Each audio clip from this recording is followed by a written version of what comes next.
কয়েকদিন আগে ফেসবুকে একটা ভয়ঙ্কর নিউজ দেখে চোখ আটকে গেল। দি মল নামের একটা ব্র্যান্ড অভিযোগ তুলেছে পাঠাও এবং তাদের কিছু কর্মচারী মিলে প্রায় 35 লাখ টাকার মতো একটি স্ক্যাম করেছে।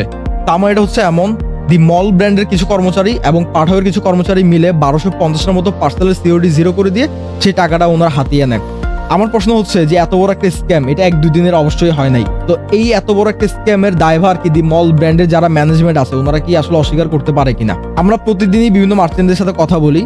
অনেক মার্চেন্টই মনে করে যে প্রতি মাসে 1-2 হাজার টাকা আমি একটা অর্ডার ম্যানেজমেন্টের জন্য খরচ করব, এই টাকাটা অনেক বেশি মনে করে ওনারা। অথচ আপনার বিজনেসের যে ছোট ছোট লিকেজ গুলো আছে এগুলো যদি আপনি অফ করতে পারেন, এগুলো যদি আপনি ধরতে পারেন, আপনার ওভারঅল যে আউটকামটা আসে এটা অবশ্যই প্রতি মাসে 1-2 হাজার টাকার যে সিস্টেম ইমপ্লিমেন্টে আপনি খরচ করছেন, এই সামান্য টাকায় আপনি আপনার বিজনেসের যে মনিটরিং সিস্টেম অন করছেন, একটা শক্তিশালী স্মার্ট ম্যানেজমেন্ট তৈরি করছেন, এটা কিন্তু কিছুই না। আপনি কম টাইমে মাত্র 1 টাকায় পুরো বিজনেস ম্যানেজ করতে পারছেন। অর্ডার ম্যানেজ, ইনভেন্টরি ম্যানেজ, লাভ লসের হিসেব করা ছাড়াও আপনি এমন একটা ট্রান্সপারেন্ট সিস্টেম পাচ্ছেন যেখানে আপনার কোনো এমপ্লয়ি, অ্যাডমিন কিংবা আপনি অ্যাজ আ ফাউন্ডার কোনো অর্ডার ডিলিট করতে পারেন না। আপনি ইনকাম টাইপ থেকে অর্ডার এন্ট্রি দেওয়া মানে এটা এমন একটা রেকর্ড যে রেকর্ডটা আপনার কাছে একদম সংরক্ষিত থাকে, অর্থাৎ এখান থেকে কোনো অর্ডার হারানোর বা মিসম্যাচ হওয়ার কোনো সুযোগ নেই। কুরিয়ার অনেক সময় আমাদের রিটার্ন পার্সেল বুঝিয়ে দেয় ঠিকই, 20-30টা করে হয়তো ডেলি আমাকে পার্সেল দিয়ে যাচ্ছে, বাট আমি জানি না গত মাসে আমি কতগুলো পার্সেল দিলাম, এর মধ্যে কতগুলো ডেলিভারি হলো এবং কতগুলো অ্যাকচুয়ালি আমি রিটার্ন পাওয়ার কথা। তো এই ছোট ছোট রেকর্ডগুলোর মাধ্যমে কিন্তু আপনি আপনার বিজনেসের অনেক ড্যামেজ থেকে আপনি বাঁচতে পারেন। এছাড়া কুরিয়ার আমাদেরকে যে পেমেন্ট ইনভয়েস গুলো দেয়, এই ইনভয়েস গুলো কিন্তু ইকম ড্রাইভে এক ক্লিকে মিলানো সম্ভব। অর্থাৎ আমরা সময়ের অভাবে অনেক সময় দিন শেষে কুরিয়ার যে পেমেন্ট গুলো দিচ্ছে সেগুলো কিন্তু আমরা রিচেক করার সুযোগ পাই না। তো এগুলো আমরা ইকম ড্রাইভে একদম